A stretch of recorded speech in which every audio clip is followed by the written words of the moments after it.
Momento histórico en la radio pública municipal. Digo porque se viene la columna histórica realmente de la mano de Carla Díaz nuevamente. Ha estado fogueado esto a través de las redes sociales del Museo Histórico. Muy bien, ¿eh? Cómo han fogueado esta columna. Sí, ¿eh? sí. Bienvenida, Carla, nuevamente a la radio. Hola, Yago, ¿cómo estás? ¿Cómo están? Bueno, re feliz siempre de estar acá. Y sí, ahí estamos agitando en las redes del museo para promocionar este espacio, para que la gente pueda escucharlo en vivo y también a través de los medios que ustedes tienen, ¿no? De poder escuchar inclusive las columnas más viejas, que puedan volver ahí, porque todo tiene un hilo conductual, ¿no? Todo Claro. está relacionado, así que invitarlos a que puedan volver ahí y escuchar quizás esas columnas más antiguas y seguir avanzando, ¿no? En historia.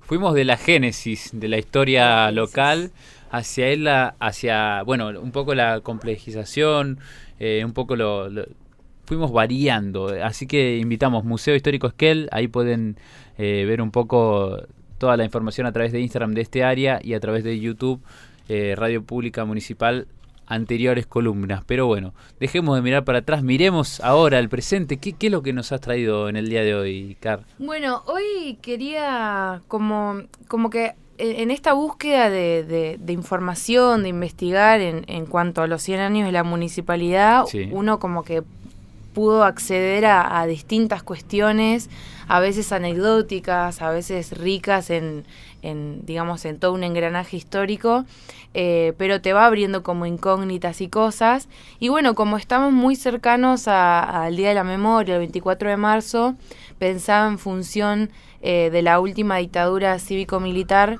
poder charlar un poco, pero dije, bueno, prefiero dejar ahí como picando para la próxima hablar específicamente de la última dictadura. Dale. Y demás, pero quería hablar un poco como lo previo también, Lo previo. ¿no?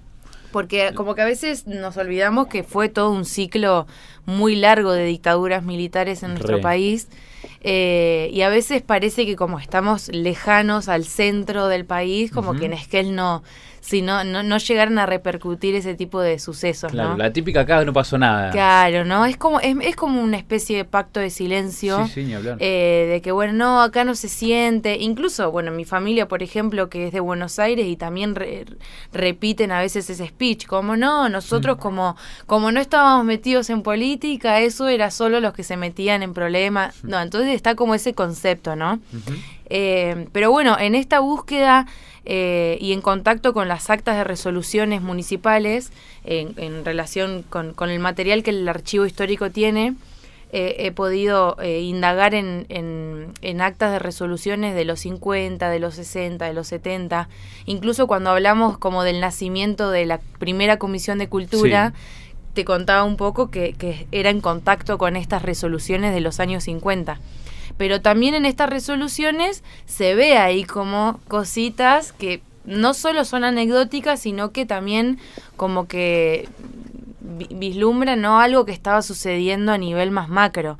Bueno, situémonos si querés un poquito en contexto nacional y después hacemos Dale. la bajada como para orientar Dale. a la persona que nos está escuchando, y por ahí también está como descubriendo parte de la historia nacional y con ello la repercusión en la historia Tal cual. Local. Dijiste a partir de la década del 50 más o menos, ¿no? Claro, bueno, sabemos que antes de la dictadura del 76 Sí. hubo muchas otras, y coincide con un proceso también local, porque Sí. nosotros sabemos que, bueno, en el 56 Esquel es declarada ciudad por la cantidad de habitantes que teníamos, y en el 58 tenemos a nuestro primer intendente electo, ¿no? Bien. Entonces, a raíz también de que Chubut es declarado como institucionalmente es provincia, entonces es todo un proceso en simultáneo con el inicio o con el desarrollo de la dictadura de Aramburu a nivel nacional.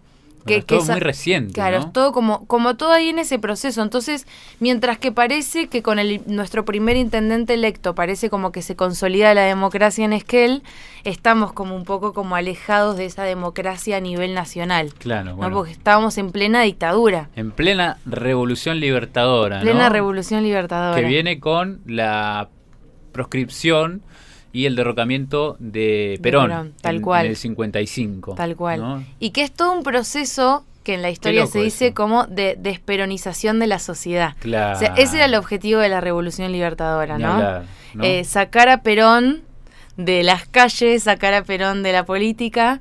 Entonces, en contacto con las resoluciones de la época, Mirá. es muy interesante ver que eso repercute en Esquel. Incluso fue un trabajo más finito que hiló mi compañero, uno de los pasantes, Brian, que le mandamos un saludo si nos está escuchando. Él ahora está haciendo la licenciatura de Historia y ambos estábamos leyendo las actas, pero él como que hiló más finito y analizó que, bueno, mirá como este paralelismo de, por ejemplo, cambios de nombre de calles. Mirá. Qué sé yo, la Darwin antes de este proceso se llamaba 17 de octubre.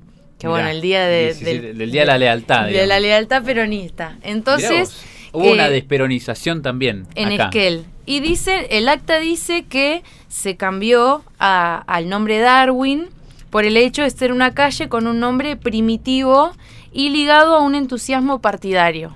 Entonces, Ok. como, bueno, poco objetivo, entonces Claro. vamos a ponerle Darwin. Ok. ¿No? Entonces, para saber un poco la historia de nuestra Qué calle loco Darwin. eso. Cosas que parecen anecdóticas, pero que si las relacionás, tiene todo que ver. Después, por ejemplo, en estas actas, databa de que hubo varios despidos en la municipalidad ligados al partido peronista, ¿no? Mirá. Y que se designaron como roles en base a un interventor que había en Chubut. Entonces, como que se sacó gente mirá vos. aliada al peronismo y se puso gente quizás más aliada al régimen, ¿no? Ujú. Ok, Eh, mandaron un interventor desde sí. el régimen, desde la dictadura que comienza Sí. a partir del 55 para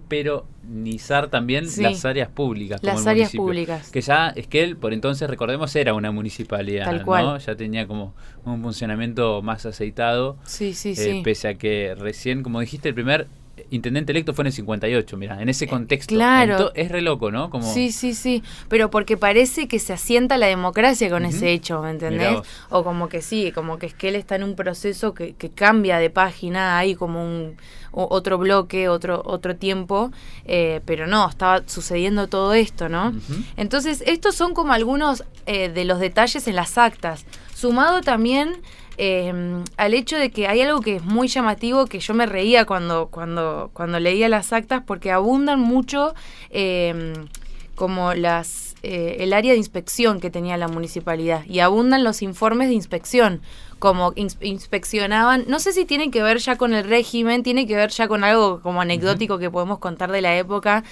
como que sí, como que el área de inspección recorría los comercios y reglamentaba, no sé, las panaderías tienen que tener cierto cielo raso, ciertas pinturas, las puertas y el suelo de tal material sí o sí. Se reglamentaba los horarios de los comercios, de los restaurantes, de los hoteles, qué tipo de actividades ofrecían, todo, pero abundan en esos años, en las actas, más que otro tipo de resoluciones, todas resoluciones del área de inspección sobre cómo reglamentar los comercios, los restaurantes, los hoteles, siendo que vivimos que era una zona bastante como de paso y se estaba desarrollando el turismo también, y todo reglamentado, hasta las actividades de los hoteles, todo. Entonces eso es muy llamativo, quizás no tiene tanto que ver con el hecho de que estar en un contexto dictatorial, pero sí es muy llamativo porque hoy ya, digamos, la municipalidad, si bien por supuesto que interviene en la reglamentación de los comercios y demás, pero no en tanto detalle. Es Claro. muy gracioso ver cómo no se recomienda tal o se clausuró tal lugar por no contar con el cielo raso de tal material y Claro, pero de repente, digo, empezar a sacar este tipo de resoluciones, Sí. no solamente inspeccionar en torno a lo ya establecido, sino ponerse cada vez más fino, ¿no? Sí. También puede quedar a la interpretación de quien escucha, ¿no? Sí, sí, sí. A la luz de estos procesos que se están viviendo a nivel nacional Sí. y de cómo repercutió acá, bueno, esto es una interpretación que se Sí, puede sí, hacer. sí. ¿Relación o no? Bueno, ustedes Sí, lo lo dejamos podemos, ahí. dejamos en la incógnita. Pero bueno, después en estas actas que fui leyendo hay como ciertos saltos, no es que están lineales, que tenés el 55 al 56, no, Claro. tenés, no sé, el 55 al 57 y después tenés uno del 62 al... Ok. Pero bueno, es todo parte también como del mismo proceso. Después sabemos que en el 62 hay otra dictadura, Sí. que bueno, que ya tenía otro objetivo. Y bueno, lo novedoso, esto también en relación con las actas, también con el material de Oriola, que siempre es al que accedo para poder contar un poco de historia de Esquel. Dante Brosi en el 62 estaba por asumir, por ejemplo, pero fue impedido por la anulación de los comicios en todo el país por orden de los militares. O sea, asumen los militares, es el golpe de Estado y se detiene, ¿no?, la asunción del que iba a ser el intendente. Uh-huh. ¿Y qué pasaba en ese caso? Digo, una vez que había, si bien alguien electo, pero se impide la anulación de los comicios, ¿quién queda adelante? Y en este caso, porque lo mismo pasó en el 66, capaz que queda algún encargado como del regimiento provisoriamente, Claro. pero después igual asume un intendente, digamos, Claro. o alguien encargado, pero a veces medio puesto como por arriba, Claro. o a veces quizás provisoriamente en este caso porque fue el golpe y se como que se quedó en stand-by la asunción, pero después como que sigue tomando el curso natural el hecho de que, porque después le siguieron intendentes. Claro. No es que durante todo el régimen había, no sé, un vacío de poder. Claro, y no. Había, pero bueno, en este caso fue una estrategia muy recurrente también por parte de los diferentes gobiernos autoritarios, de las dictaduras, ¿no?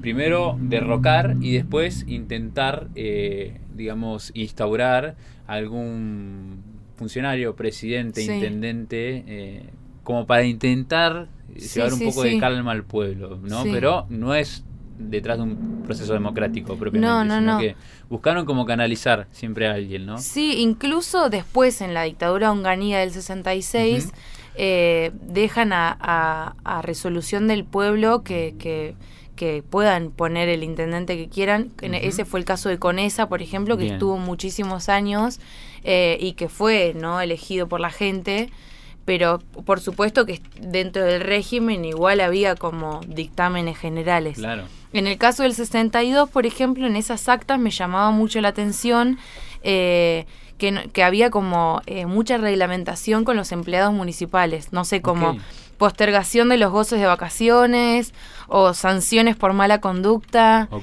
como no sé, llegó tarde o tal cosa, pero sanciones como no sé, una semana sin ir a trabajar, como cosas que sé que hoy son impensadas porque hay como otros quizás derechos del trabajador, pero parecen, cuando las lees parecen como, no sé, están alejadas a nuestra realidad hoy, ¿no? Sí, no, esto, digo, tiene que ver también con una cuestión histórica de conquista de derechos que se fue adquiriendo y que, bueno, justamente las dictaduras se caracterizaron por coartar dichos derechos, en esta ocasión en el plano laboral, ¿no? Vacaciones, aguinaldo, bueno, ni hablar de las sanciones también arbitrarias, ni te digo que si te llegan a encontrar dentro del municipio militando para uno u otro partido. No, olvídate, acá era meramente por conducta, por llegadas tardes o por lo que sea, por disturbios, bueno, pero ya como sanciones me parece como un montón. Y después, por ejemplo, me llamaba mucho la atención que se prohibieron, también esto abierto a interpretación de si es por el régimen o si es algo que lo podemos contar anecdóticamente, pero se prohibieron tipo las kermeses o los parques de diversiones o las calecitas cercanas a algún sanatorio o alguna clínica o algún lugar así donde haya enfermos internados. Donde hoy está Torca, que sería Belgrano y Rivadavia, había como una especie de parque de diversión que fue clausurado porque estaba enfrente de Cruz Blanca y como que perturbaba la tranquilidad. Entonces, pero me llamó mucho la atención porque es como, es extraño. Entonces, y había muchos reglamentos o resoluciones en base a las bicicletas, las luces de las bicicletas, las motocicletas, los chicos en la calle, como que era mucho el propósito de la época, como mantener el decoro, ¿viste? La estética del pueblo. Era una preocupación que yo la veo también en los periódicos o en las actas, ¿no? Como mantener el decoro del pueblo. Bueno, se ve cierta estructura de Esquel hoy día si uno lo compara por ahí con pueblos de la región. El contraste máximo creo que es Esquel Bolsón, ¿no? Que vamos a Bolsón y vemos todo como boom, boom, boom, boom. Sí. Digo, como todo muy esporádico, mucho movimiento, mucha gente que va y que vuelve, y viene un Esquel y ve como esa estructura que todavía mantiene. Creo que tiene que ver un poco, no solo con estas actas del año 62, sino como cómo se fue dando la historia, ¿no? Con la relación del ejército, bueno. Y todo, y la cultura de un pueblo, ¿no? pero no sé, también hay cuestiones como murió Kennedy en Estados Unidos y en el acta sale, ¿no? Que bueno, que hay duelo nacional por la muerte de Kennedy. Y vos decís, tipo, ni colonizados, por suerte. Esta relación, ¿no? Entre las dictaduras también y que, claro, bueno, en este caso sabemos de dónde un poco vienen como las órdenes de arriba, ¿no? No es nada casualidad. ¿Quién la financió? Claro. Ni más lejos. Pero bueno, llegado, esto es en el 62, después en el 66 tenemos otra dictadura, que sí es la dictadura Onganía, bueno, y es la anterior a la del 76, que sabemos que fue la más cruda, la más fuerte en nuestra historia. Pero bueno, en el 66 también te decía esto, que el régimen militar ordenó al gobierno de Chubut que nombre interventores municipales, ¿sí? Entonces, en este caso, la gente solicitó que quede Conesa, ¿no? Que ya estaba de intendente y quedó, ¿no? Estuvo del 63 al 72. Casi 10 años Conesa, que bueno, en las resoluciones de la época de Conesa se ve como un crecimiento económico, ¿viste? Como un florecimiento, pero al mismo tiempo también sabemos que seguimos dentro de un régimen militar, claro, y indiferentemente si Conesa, ¿entendés?, era buen intendente o no, o si hacía cosas copadas, estaba dentro de un sistema dictatorial. Ni hablar. Años muy apasionantes para quienes nos gusta un poco la historia, ¿no? Sí. 63 a 72, digo, haciendo la referencia del tiempo de Conesa, pero todo lo que se va generando a partir del 66, bueno, teníamos al presidente Ilias, que la verdad suele ser como bastante bastardeado, como que no tiene mucho impacto, pero la verdad es que ha tenido una gestión y un legado una visión al menos de la política nacional pero muy interesante.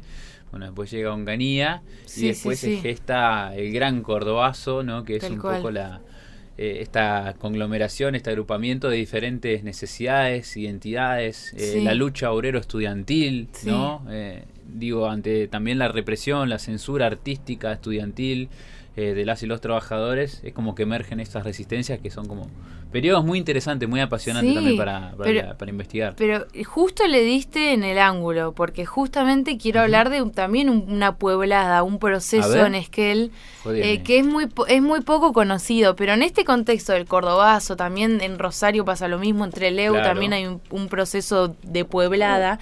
También en Esquel se da como una especie de esquelazo. ¿En serio? Algunos dicen, bueno, ¿habrá sido un esquelazo o habrá sido simplemente un movimiento vecinal? Bueno, estamos tan cerca además de que se cumplan 20 años del plebiscito que impidió la llegada de la minería acá a la zona, que muchos piensan que fue la primera pueblada o el primer gran movimiento que hubo en Esquel de vecinos, como en el caso contra la megaminería, que nos hace tan característicos, ¿no? Pero sin embargo, en el 67, en pleno régimen dictatorial de Onganía, también hubo una especie de pueblada. Fue una pueblada que es muy interesante estudiar y que yo creo que nos quedan un montón... Claro, nos quedan un montón de cosas para saber. Hoy yo no traje todos los detalles porque no son cosas que capaz yo tenga recontra sabidas, ¿no? Quiero como indagar más y capaz la próxima sigamos hablando del tema. De una. Pero esta pueblada se da justamente, en el barrio, estamos acá por La Fontana, en el barrio de lo que hoy sería más o menos el Don Bosco, que era el barrio también de Las Latas. Claro. Habíamos contado en una época cuando charlamos en aquella columna de cómo se crean los barrios subalternos, uno de los barrios que vimos era el de Las Latas, y bueno, eso quería contar, no sé si querías contar. Bueno, interesante esto, creo que lo hemos retomado también con Natu Alarcón del archivo, barrio Don Bosco y también parte de Cañadón de Borges, ¿no? Que en un momento parece que se venía, ¿no? Se venía una especie de desalojo, entonces en este contexto también... Vecinos se plantaron en este contexto de dictadura, defendiendo su lugar, su barrio, y hay imágenes que relatan, ¿no? Sobre los uniformados de repente llegar al barrio y la gente ahí sabiendo que podía venir una muy difícil, ¿no? digo, una represión sin precedentes hasta el momento en Esquel. Tenemos fotos, tenemos testimonios, por eso yo quiero seguir indagando y poder seguir profundizando en esto, porque hay gente que ha dejado su relato en primera persona, inclusive en el museo, y es re interesante. En este caso, bueno, sabemos que el ejército llega a Esquel en el 37, 38, y en el 45 por decreto les dan acceso, digamos, o les reservan esta zona de pastos comunes, ¿no? En el faldeo que da a la Zeta. Entonces sí, parte del Don Bosco y parte del Cañadón.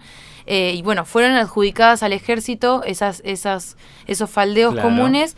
No sé por qué en 20 años no los reclamaron y justo en el 67, ya viviendo 70 familias ahí, dicen, cierto que estos pastos comunes son nuestros. Pero bueno, en los 40 justamente se empiezan a asentar vecinos en la zona. Vimos un poco el proceso de estos barrios, ¿no? Principalmente gente del ámbito rural que se empieza a asentar en esa zona. Y entonces para el 67 ya vivían alrededor de 70 familias, 300, 400 personas, chicos, jóvenes, adultos, ¿no? Era parte del sector que lo que vimos que se conocía como el barrio de las latas, ¿no? En parte. ¿Por qué era el barrio de las latas? ¿Recordás? Era porque, primero porque había un basural por acá y la gente tiraba su basura. Acá a metros de donde estamos en la radio, Plaza del Cielo, bueno, tal cual. En el centro. En el centro, lo que es pleno centro. Y también porque la gente hacía sus casas con latas de querosén. Y eso es re fuerte, es re, no sé, yo lo veo como tan lejano a lo que quizás hoy vemos, no sé, arquitectónicamente, ¿no? Pero vos decís, bueno, es las maneras en las que se sobrevivía en la época, pero vos imaginate esos inviernos, no sé, terrible. Pero bueno, principios del mes de octubre del 67, el ejército intenta reclamar esas tierras que por decreto no eran suyas, y les da un plazo de 2 semanas para retirarse. En 2 semanas, chicos, 70 familias busquen dónde vivir. Claro. Le damos 14 días. ¿No? Entonces fue todo un procedimiento donde intervinieron los medios locales, o sea, donde los vecinos se organizaron y tomaron acción judicial, intentaron contactarse también con medios nacionales y más arriba para que, bueno, eso no suceda. Incluso se organizan como para censar al barrio y demostrar que, bueno, que vivían cierta cantidad de personas y que era inaudito el pedido que estaban haciendo, ¿no? Aparece el concepto y el uso, ¿no? de los vecinos autoconvocados. Tal cual. Por primera vez en el 67. Mirá. Y no solo vecinos del barrio, sino que también la comunidad en general, que se, digamos, que empatiza con esta situación y se solidariza, y como vimos que pasó en el 2003 con el plebiscito del no a la mina, lo mismo también sucede acá, ¿no? Entonces, bueno, estaba involucrado las autoridades municipales, sectores militantes, los vecinos, la prensa, ¿no? Aparte porque no es solo un episodio que era entre el ejército y los posibles desalojados, o sea, toda la población también es como que, imagino que fue porque no llegó a ser un mes, fueron días caldeados, ¿no? Como intensos. Entonces, el 15 de octubre, el ejército ocupa militarmente la zona y intentan además sustentarse con esta cuestión como que en realidad son agitadores peronistas y comunistas que están creando una situación ficticia y conflictiva y que no existe en realidad esto que están diciendo. Aparece el fantasma nuevamente de la proscripción y del zurdito, ¿no? Sos comunista, sos zurdo, vas a venir a inyectarnos el virus del comunismo. Bueno, ya también contexto de Guerra Fría, hay que decirlo, sí. Todo tiene que ver con todo. Todo tiene que ver con todo, tal cual. Entonces, algunos vecinos se movilizan hasta la calle. Esto es lo que fui viendo también porque hay la cronología de la movilización, porque hay un historiador local que hizo su tesis de licenciado sobre este tema.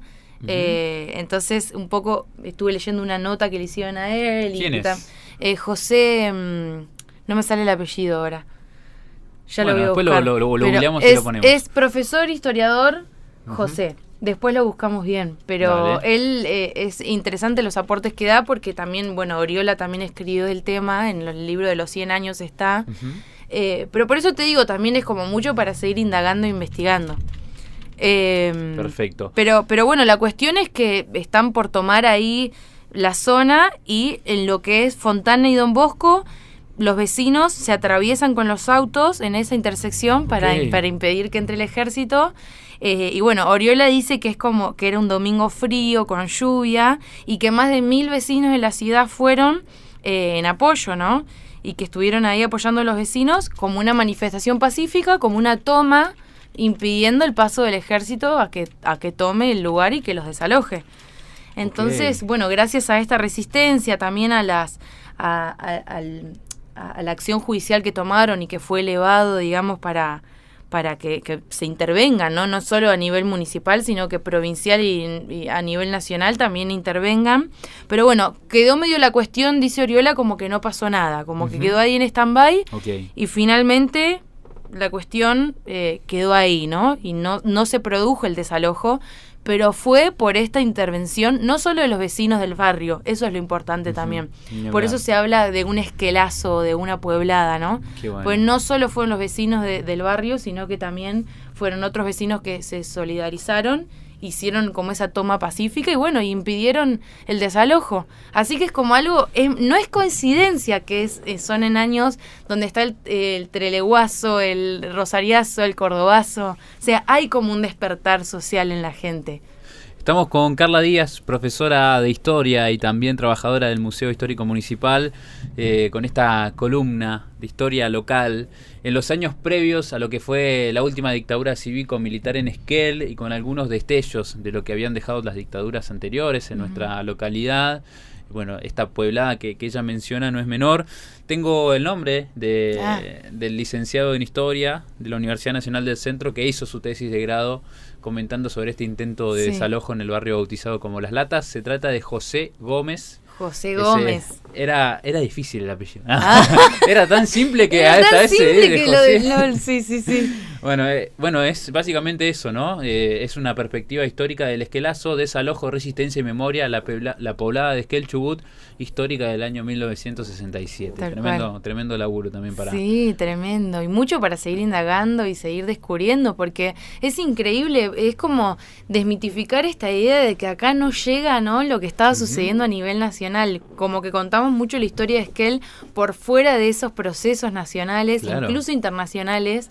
Por eso, y mucho en mí se despierta también a raíz de los visitantes que a veces preguntan como, pero ¿y qué pasó en Esquel en la dictadura militar? O contame un poco, como por fuera, ¿no?, de lo general que está en el museo. A veces la gente tiene esas inquietudes, como bueno, no, pero ¿qué estaba pasando acá? Entonces hay tanto para seguir indagando, pero bueno, el objetivo hoy un poco era hacer como esto, ¿no? Como dejar ahí picando un poco qué sucede finalmente con la última dictadura, y contar también que no es que acá no pasó nada, ¿no? Sacarnos un poco estas ideas, inclusive dejar también picando para la próxima el documental que hay que se llama Ausencias, que cuenta un poco sobre los desaparecidos de Esquel, que eran de Esquel o que desaparecieron acá en la zona, y bueno, reivindicando también el trabajo de Red por la Identidad que también repercute acá.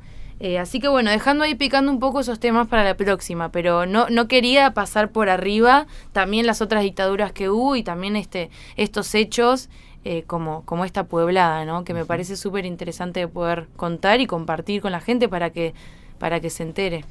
Perfecto, Carla. Ausencias, entonces, desaparecidos de Esquel.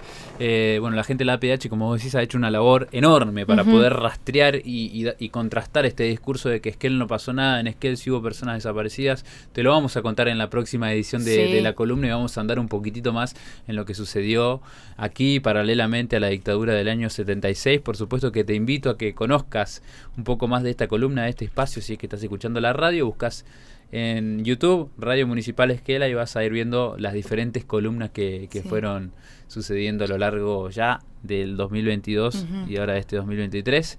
Carmen, muchísimas gracias por, como siempre, traer una nueva perspectiva también y un espacio de aprendizaje y reflexión que creemos que es tan valioso aquí para compartir y tener en la radio pública municipal. No, bueno, a ustedes siempre por el espacio, por abrirse a estos diálogos, a estas charlas que nada, que nos sacuden un poco porque también es nuestra historia, Right. la historia de nuestros abuelos, nuestros padres, ¿no? Entonces traer un poco a memoria, porque es justamente eso lo que vamos a recordar el próximo viernes, que es el Día de la Memoria, ¿no? Tal No cual. olvidar estas cosas Tal cual. que son parte de nuestra historia y que nada, que hacen a lo que hoy somos como pueblo y como personas también. Ujú. Así que nada, un placer.